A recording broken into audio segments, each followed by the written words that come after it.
दीदी ने पहले ऐलान किया था कि वो नंदीग्राम से चुनाव लड़ेंगी और अब इस पर आधिकारिक मुहर लग गई है। उधर शुभेंदु अधिकारी भी हुंकार भर रहे हैं।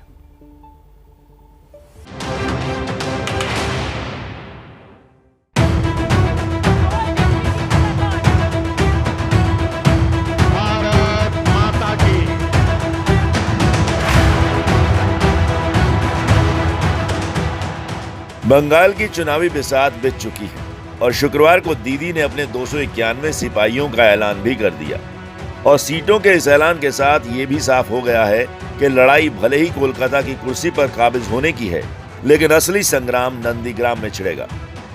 टीएमसी की लिस्ट के मुताबिक ममता बनर्जी इस बार भवानीपुर से नहीं बल्कि नंदीग्राम से चुनाव लड़ेंगी और बेहद मुमकिन है कि इस सीट से बीजेपी शुभेंदु अधिकारी को ही मैदान में उतारे।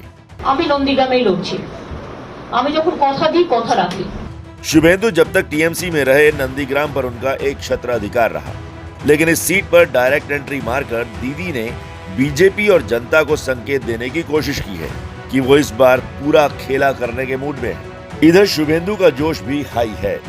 আমি নন্দীগ্রামে মমতা বন্দ্যোপাধ্যায়কে হারাবো, আপনারা নিশ্চিত থাকুন হারাবো। আমি আমাকে দল প্রার্থী করলেও হারাবো সরাসরি, অন্য কাউকে প্রার্থী করলেও আমি পদ্ম ফুল ফুটাবো, দায়িত্বটা আমার। पहली नजर में दीदी का नंदीग्राम में आना बहुत बड़ा कदम लगता है, लेकिन इसकी तह में कुछ और कारण भी छुपे हैं। 2011 के उपचुनाव में ममता को भवानीपुर में 77.4% वोट मिले थे। ममता बनर्जी 54,000 से ज्यादा वोट के अंतर से चुनाव जीती थी, लेकिन 2016 के विधानसभा चुनाव में ममता को सिर्फ 47.6% वोट मिले थे और ममता 25,000 से ज्यादा वोटों से जीती थी। मतलब साफ है कि भवानीपुर में ममता की पकड़ कमजोर हुई है। माना जा रहा है कि इसके पीछे भवानीपुर सीट के गैर बंगाली मतदाता हैं। भवानीपुर में गैर बंगाली मतदाताओं में गुजरातियों की बहुत बड़ी संख्या है।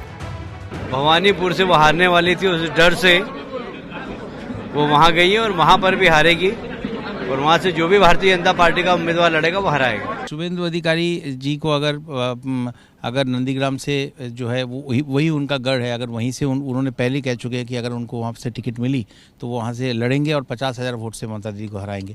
अगर किसी वजह से कोई और नंदीग्राम से लड़ा तो भी उन्हीं को भी 50,000 वोट से वो जिताएंगे, ये भी वो कह चुके हैं।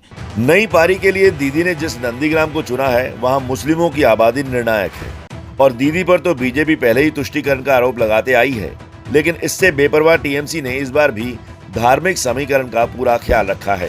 टीएमसी के 291 उम्मीदवारों में इस बार 42 मुस्लिम हैं। 2011 के चुनाव में टीएमसी ने 39 मुस्लिमों को टिकट दिया था और 2016 में 51 मुस्लिम उम्मीदवारों को उतारा था। बीजेपी भी मिशन 200 लेकर बंगाल में अपना चक्रव्यूह तैयार कर रही है और जब दीदी से पूछा गया कि वो इसे कैसे भेदेंगी तो सुनिए उन्होंने क्या जवाब दिया। दीदी बीजेपी दावा कर रही है 200 से ज्यादा सीट जीतेगी और जीतेगी तो आपको टिकिया खिलाएंगे कुछ।